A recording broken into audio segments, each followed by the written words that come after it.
Award-winning broadcast journalist Ed Marshall asks the tough questions you want answered.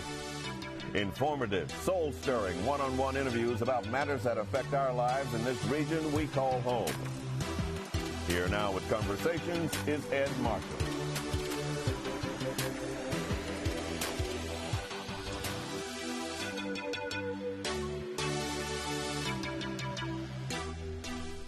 Well, hello.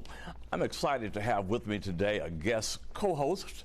He's Mr. Parker Boyd, a recent communication graduate from Loyola University. And Parker's no stranger to the news business, being the son of our beloved and Miss Nancy Parker, and his father, also a journalist, Mr. Glenn Boyd, who works with another agency. So we thank you for being here, and congratulations on your recent graduation. Thank you so much, and it is an amazing experience, and I just appreciate you having me back on the show. Well, you know what? Yeah, you're my nephew, so I got to do that. He was here when he was about 12 years old, telling us about all the presidents and all that good stuff. So I had no doubt you would grow up and do the communications thing. But let's get into something a little more serious.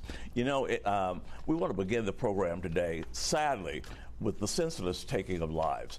A grandmother leaving the high school graduation of her grandson here in New Orleans was shot by a stray bullet after a fight broke out between two women who had also attended the Morris Jeff High School graduation. In Buffalo, New York, 10 people died because of a hate crime. And in Uvalde, Texas, 21 people, mostly elementary school children, were slaughtered by a mad gunman. Joining us to help us better understand all of this and kind of put this together in terms of these tragedies is a dear friend of mine, and it's been on the show before. He is Dr. Arnold James, a clinical psychologist, as well as he does private practice. So we thank you for coming back. We really needed you here today, especially after that latest situation. So let's just get right into it, Dr. James. Is mental illness, as people know it, is it a disease? It is certainly a disease, Mr. Marshall. When you think about a physical illness, most physical illnesses can be reduced down to four things. Was it genetic, germs, biochemistry, or neuroanatomy? When you start to think about psychological issues, there are numbers of schools of psychology that can explain why a person becomes the way that they are. Is it disruptive thinking that interferes with behavioral manifestation?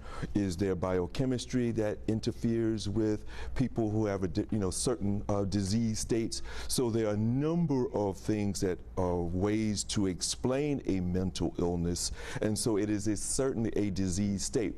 And because it is a disease state, it should be intervened with the same interest, urgency that we deal with it if we had high blood pressure, diabetes, or any other physical problem. Yeah, and I totally agree with you. And when we talk about that, a lot of times when they say someone who has a mental issue, there are guns involved or whatever. And when those two come together, that certainly must be a deadly cocktail. It's a lethal mix, because you're talking about someone who may not be in the presence of mind as we think of as normality. You know, there's a range and a continuum of our functioning of day to day. So someone who is irrational with disruptive thinking, we don't know if they're responding to internal or external stimuli. Those sort of things need to be added to the discussion. And if that disruptive thinking with a lethal method, we don't know what the outcome is going to be. And what we have seen is there is a negative consequence. And it's not that every one of these people may have a mental illness, but we have to think there's some disrupt thinking or some moral feeling where there's some disrespect or disregard for the rules of law and life. Yeah, I like that. That may not be necessarily mental illness. Okay. Parker, I know you have some questions for Dr. James as well. Of course. Dr. James, I just want to know, what do you say to families that have loved ones that are in need of assistance? What should they do? I say to them, be brave, be caring, and think not just about your own family, but the impact it will have on your other families and the community. And sometimes the best thing we can do for people is to offer them help and assistance, not hide it, not be embarrassed, not be shamed, not think about this is a failing of your own parenting or family support. But when it comes to mental illness, there but for the grace of God go I. So it could be any one of us at any time. So to offer that person the help that they need before there are negative consequences that you cannot get back, you cannot ask and recover from. And what are your final comments to our audience about becoming mentally healthy? What I would say to people is the way we think about nurturing and caring about other people is the same intent that we need to have upon ourselves. We call it self-compassion, that you need to care about yourself with a certain intentionality to address when you're not feeling your best, when you know you have some interference with your relationships or your occupational functioning. These are the times to seek help. And there's no shame, there's no judgment in seeking help. You'd go to the doctor if you had a headache too long. You'd go to the doctor if your chest had pain too long. Why not go if you're sad too long, or you're anxious too long, or your thoughts are not what they normally were too long? Well, our producers in the back said our phones are ringing because people want to hear more from you. So I'm going to ask a question that I thought about during the night, and everybody I talked to, the phones were ringing. When this happens, it becomes trauma for everyone. Trauma is a whole show, Mr. Marshall. And I hope you invite me back so we can talk about trauma and how trauma arises in people. But it is traumatic. Anything that causes your body to an adjustive demand on your functioning can be construed as a trauma.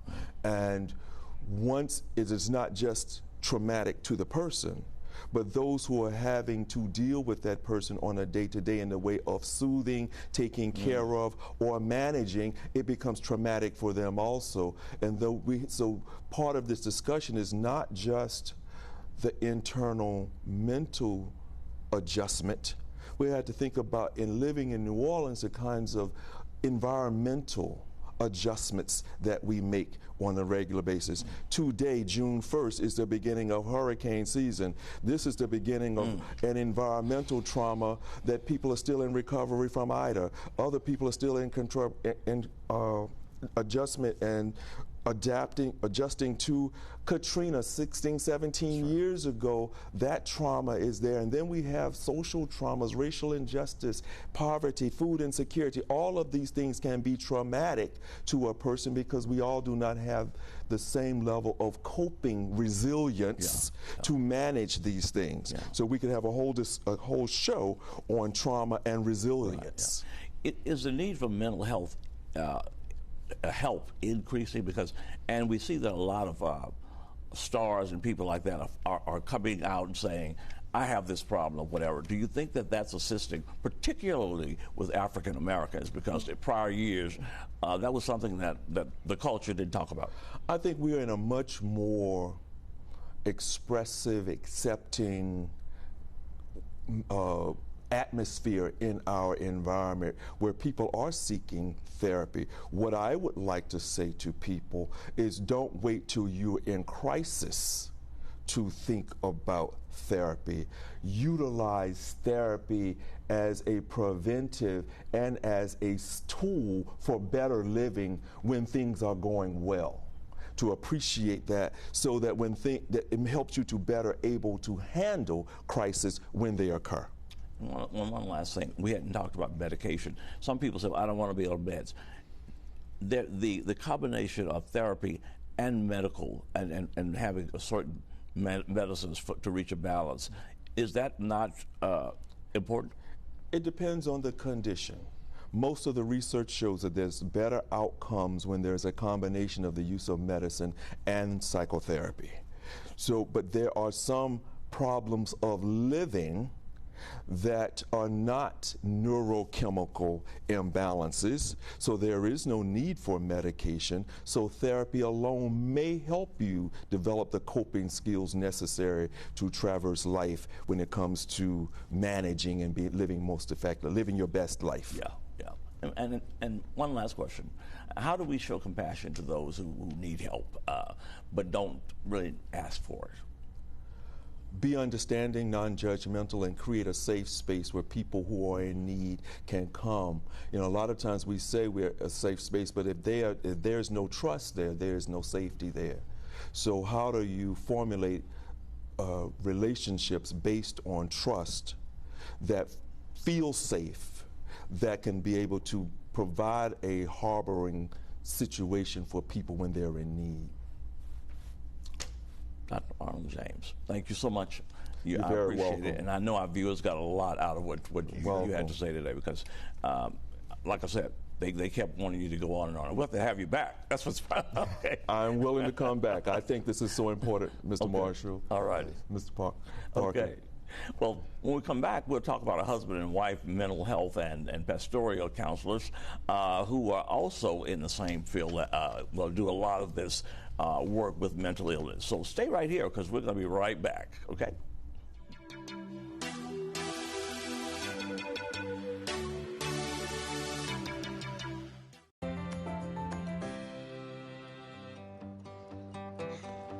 Want to know if your child is ready for school? Find out with Learning Heroes Readiness Check, a free online tool for students in grades K through 8. Your child will answer 3 to 5 questions about math and reading. It only takes a few minutes, and it isn't a test. It's more like a game. You might be surprised by what your child does and doesn't know. Aiden, hiciste muy bien. You did really well. At the end, you'll get fun, free activities and resources to help your child succeed in school. You can share what you've learned with your child's teacher. Hi, nice to meet you. So you can work together to make sure your child stays on track. Keep reading the books you enjoy. And I think it's good to talk about what's happening in the story.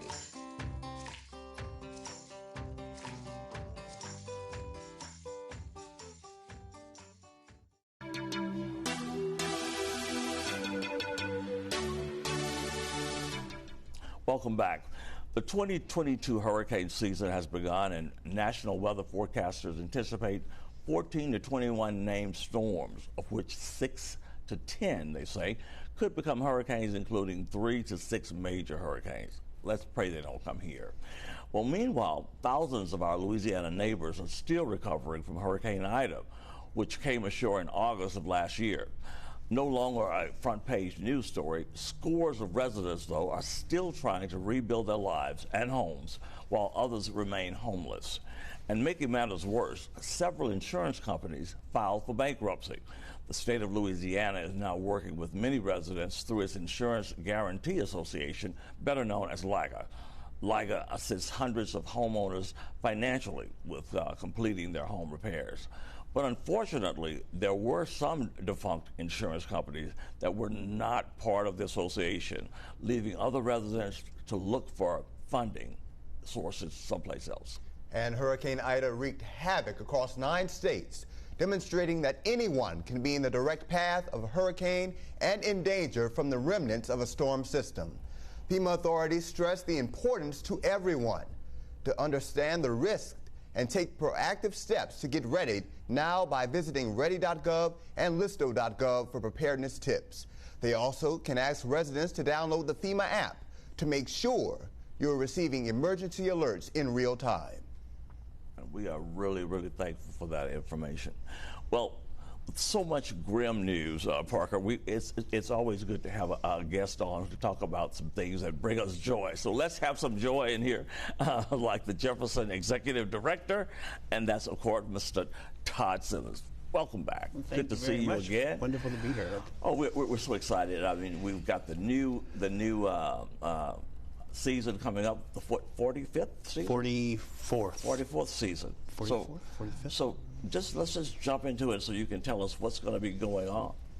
Oh, well, we have of course, we're going to be both at the Jefferson Performing Arts Center and in West Wego. And some people forget that we have a theater in West Wego. The West Wego Theater is a fantastic theater.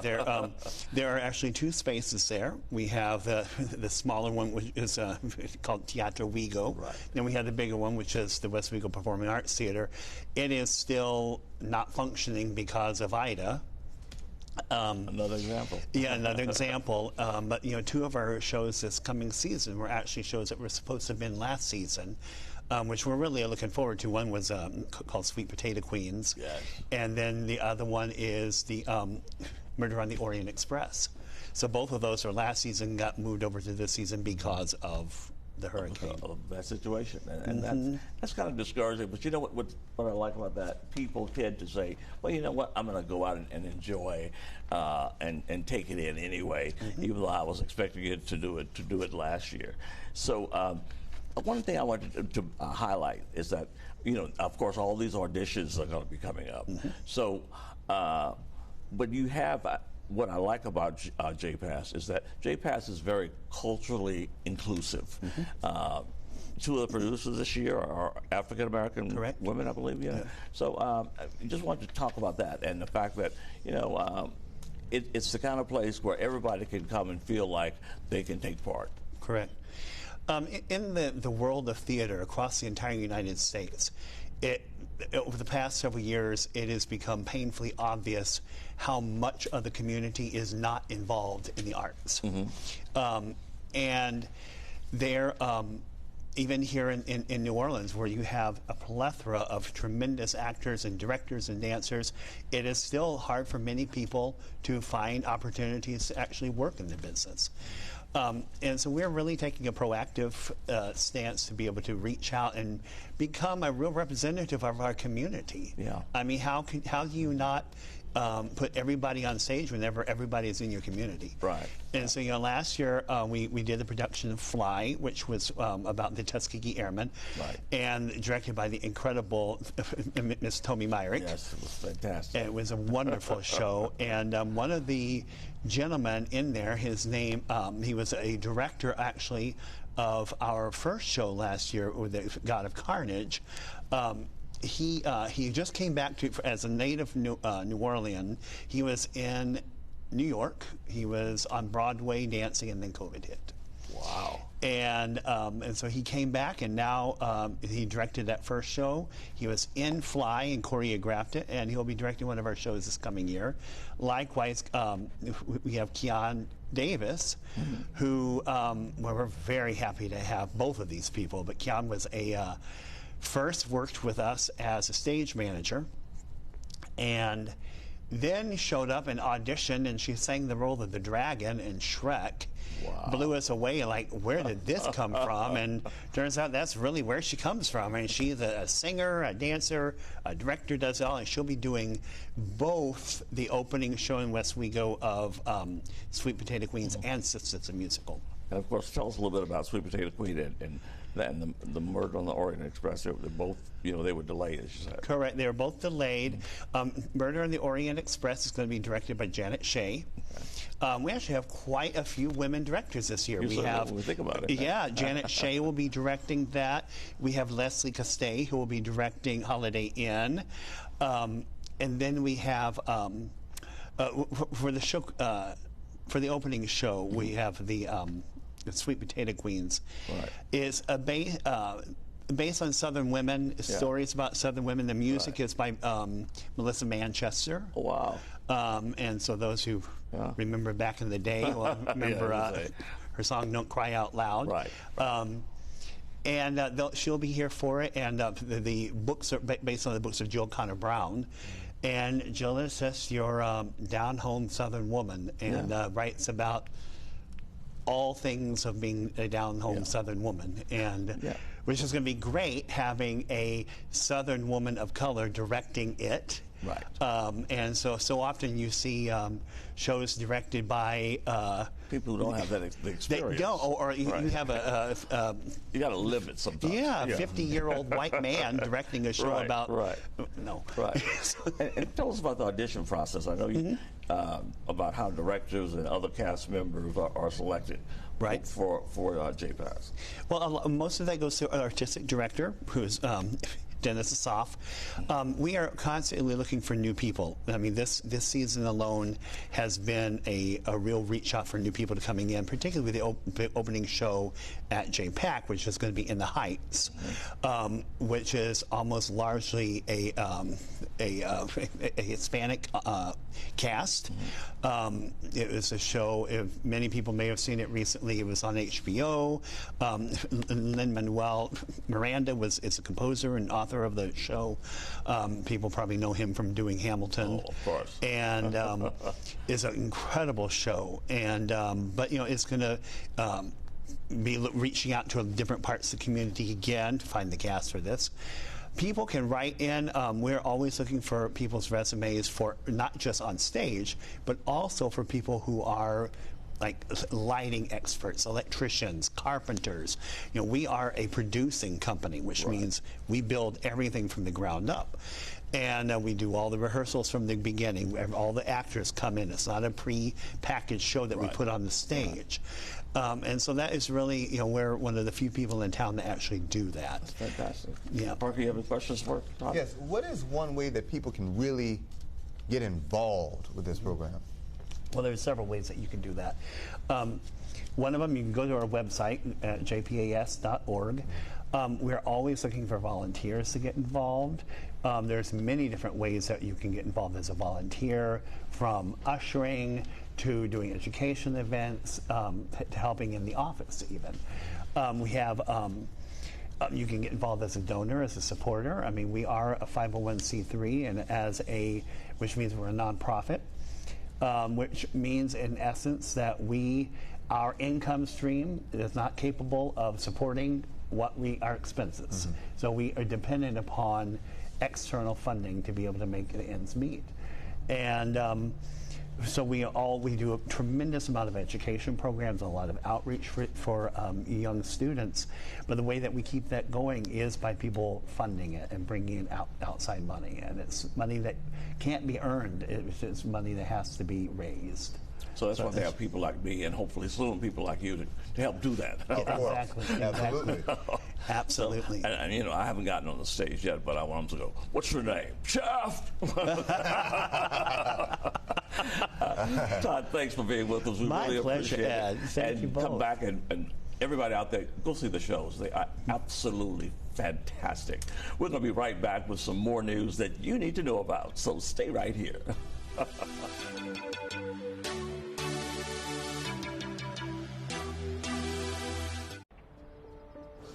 I immigrated to America when I was 20 from a country called Uruguay.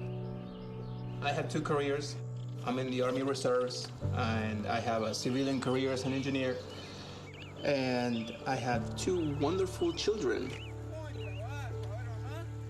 Every day is a challenge to make sure that the time that I have, I spend with them. It doesn't matter how tired you are, you have to be there. You have to be present for them. You have to try to teach them.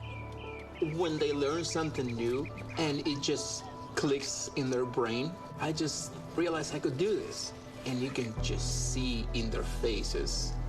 It's such an incredible moment. It's those moments that are my favorite.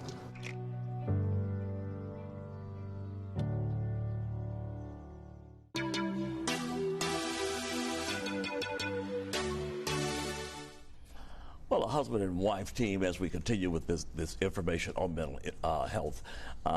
They are mental health experts as well as pastoral counselors, Dean and Holly Kim Sunseri. They couldn't be with us here today, but they wanted to share information with us about trauma, especially for the families and friends who lost loved ones, and how you can help them heal. So Parker, what are some of the things they recommend? Well, firstly, they recommend to understand and validate the natural grief process, which is denial, anger, bargaining, pain, and acceptance. Secondly, to increase the emotional support system by exposing them to loving family members, community organizations, trained professionals, and religious leaders. And lastly, lean on whatever faith foundation is available. That's good information. Yes. It truly is. Parker, we thank you for being my co-host. I really appreciate it. So you're in communications, of course. So what's on the horizon? Well, I'm just planning on pursuing my journalism career. Well, I know you will do very, very well. Yes, sir. Appreciate you being here. Thank you. It's been a pleasure. All right. Sounds good. Well, we're gonna wrap up things here at on the show. And before I do that, though, I need to give a shout out to a young man by the name of Willie Hollins, who I met right after Hurricane Katrina. Sister Jenny over at St. Mary's Academy. There weren't a lot of schools open at the time, so she opened the doors for the first time to this girls' school for boys. And Willie Hollins was one of the young men who attended. He excelled in his studies and recently graduated from the New Orleans Charter School, math and science. And he plans to go to college and pursue a career in film and digital media. So perhaps y'all's paths will cross. You never know. Hopefully. Okay. Thanks for being with us. We're so glad that you could spend some time and keep us company, as I say. And I always tell you, please do something good for yourself, do something good for someone else, and to stay in peace and not pieces. Until next time, I'm Ed Marshall with my co-host, who won't be here next month, but he'll be doing some good things, I can assure you. Take care, and thank you for watching Conversations.